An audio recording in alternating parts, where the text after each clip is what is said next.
I'm James Turk. I'm a director of the Gold Money Foundation. And it's my pleasure to be here today with Ronnie Stefferle of Erste Bank. You're probably familiar with some of the gold reports that he's written over the last couple of years, which have been very, very well received by the gold community. Ronnie, it's a pleasure to talk to you.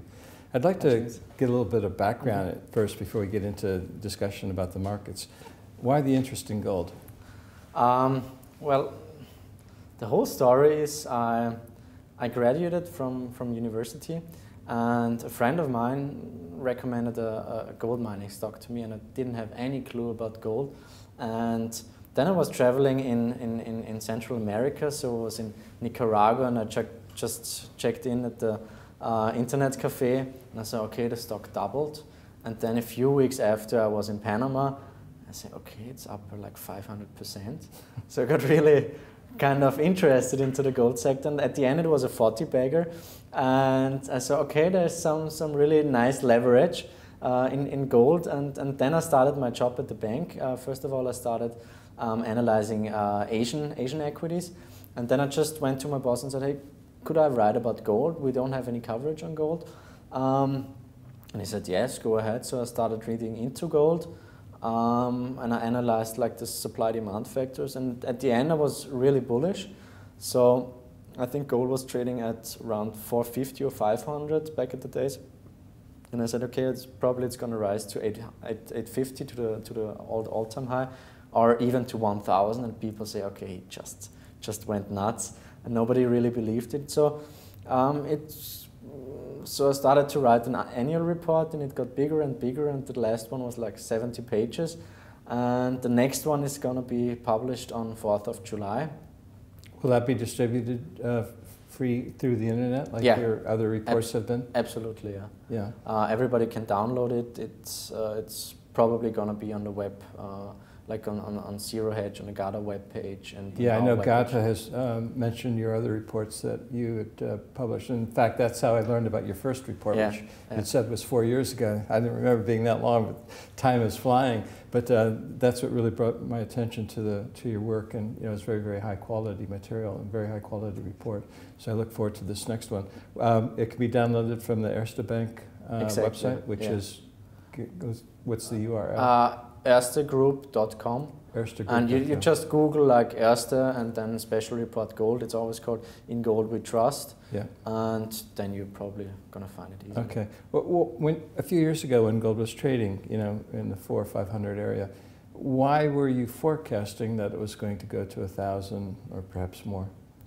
What were the factors in your mind that were suggesting that gold was going a lot higher? I think that the economic crisis, or the economic environment was, at least on the surface, it was kind of stable back in 2006, and nobody expected what's going to happen.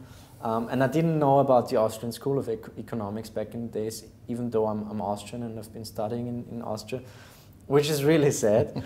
But when I started writing about gold, it was basically supply-demand, and I just realized, okay, the Chinese gold market got open, so it wasn't allowed for Chinese private persons to buy gold until I think 2001, 2002.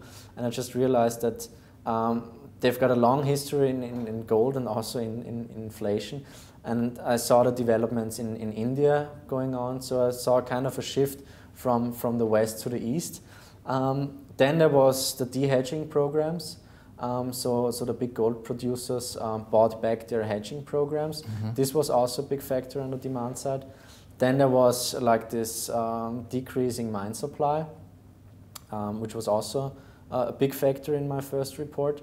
And so I came to the conclusion that just for the supply-demand situation, the gold price will rise. And then during the years, I started reading into monetary history, and so it got a whole new dimension opened up, and yeah.